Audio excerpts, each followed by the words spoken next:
600 கோடி மோசடி செய்த வழக்கில் ராஷ்டிரிய ஜனதா தள தலைவர் லல்லு பிரசாத் யாதவ், அவருடைய மகன் தேஜஸ்வி யாதவ் உட்பட அந்த கட்சியை சேர்ந்த 11 பேர் மேல ரோஸ் அவென்யூ நீதிமன்றத்தில் அமலாக்கத்துறை துணை குற்றப்பத்திரிகை தாக்கல் செய்திருக்கிறது. பீகார் அரசியல் களத்தை பரபரப்பாக்கி இருக்கு. மத்தியில காங்கிரஸ் தலைமையிலான கூட்டணி ஆட்சி நடந்த 2004 முதல் 2009 காலகட்டத்தில் மத்திய ரயில்வே துறை அமைச்சராக இருந்தார் ராஷ்டிரிய ஜனதா தள தலைவரான லல்லு பிரசாத் யாதவ். அந்த காலகட்டத்தில் ரயில்வே துறையில வேலை வாங்கி தருவதாக கூறி விண்ணப்பதாரர்கள் கிட்ட இருந்து மிக குறைந்த விலையில நிலத்தை வாங்கியதா லல்லு பிரசாத் யாதவ் மற்றும் அவரோட குடும்பத்தினர் மேல புகார் எழுந்துச்சு. இந்த விசாரணையின் போது ரயில்வே விதிமுறைகள் நடைமுறைகளுக்கு எதிராக ரயில்வேல சட்டத்துக்கு புறம்பா பல நியமனங்கள் நடந்தேறினதும் அன்றைய சந்தை விலையை விட 5ல் 1 பங்கு அல்லது 4ல் 1 பங்குங்கிற கணக்குல பணம் கொடுக்கப்பட்டு விண்ணப்பதாரர்களிடமிருந்து நிலம் பெறப்பட்டதாகவும் இந்த விவகாரத்துல லல்லு பிரசாத் யாதவ், அவருடைய மனைவி மற்றும் பீகாரோட முன்னாள் முதலமைச்சருமான ராப்ரி தேவி,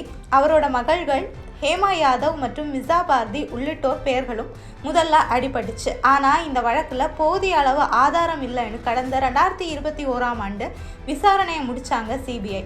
இந்த நிலையில தான் கடந்த 2023ஆம் ஆண்டு சிபிஐ மற்றும் அமலாக்கத்துறை மீண்டும் இந்த வழக்கை ரீஓபன் பண்ணி தீவிர விசாரணையில இறங்கினாங்க.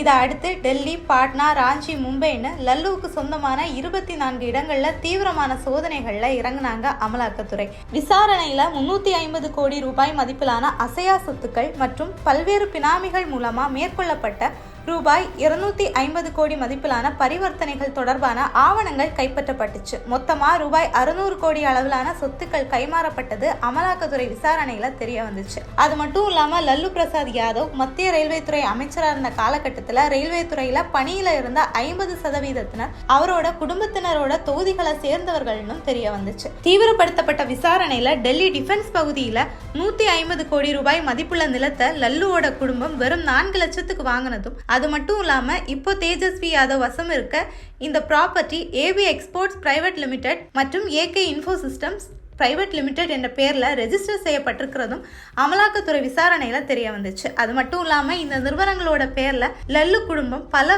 குற்றச்செயல்கள்ல ஈடுபட்டு வந்ததும் வெளிச்சத்துக்கு வந்துச்சு. இந்த நிலையில கடந்த ஜனவரி மாதம் ராப்ரி தேவியோட ஊழியரான ஹிருதயானந்த் சௌத்ரி மேல குற்றப்பத்திரிகை தாக்கல் செய்யப்பட்டுச்சு. அதோட ஒரே குடும்பத்தை சேர்ந்த 4 பேர்கிட்ட இருந்து 7,50,000 ரூபாய்க்கு ராப்ரி தேவி நிலத்தை வாங்கியதும், அதை ராஷ்டிரிய ஜனதா தள எம்எல்ஏ ஒருவருக்கு 3,50,00,000 கைமாறியதும், அந்த பணத்துல பெரும் பகுதி தேஜஸ்வி யாதவோட வங்கி கணக்குல போடப்பட்டதும் வெளிச்சத்துல வந்துச்சு. இதை அடுத்து அமலாக்கத்துறை மேற்கொண்ட ரைடுகள் மற்றும் நடந்து வரும் விசாரணைகள் எல்லாமே பாஜகவோட அரசியல் விளையாட்டுன்னு மத்திய அரசு சாடினாரு லல்லு பிரசாத் யாதவ். இந்த நிலையில தான் கடந்த ஜூன் மாதம் லல்லு குடும்பத்தினர் மீது 7 பிரிவுகளுக்கு கீழே குற்றப்பத்திரிகை தாக்கல் செய்திருந்தாங்க சிபிஐ. இதை அடுத்து கடந்த ஜூலை 7ஆம் தேதி இந்த விவகாரத்துல அமலாக்கத்துறையும் நிர்ணயித்த காலக்கெடுவுக்குள்ள குற்றப்பத்திரிகையை தாக்கல் செய்ய உத்தரவிட்டிருந்தாரு நீதிபதி கோக்னே.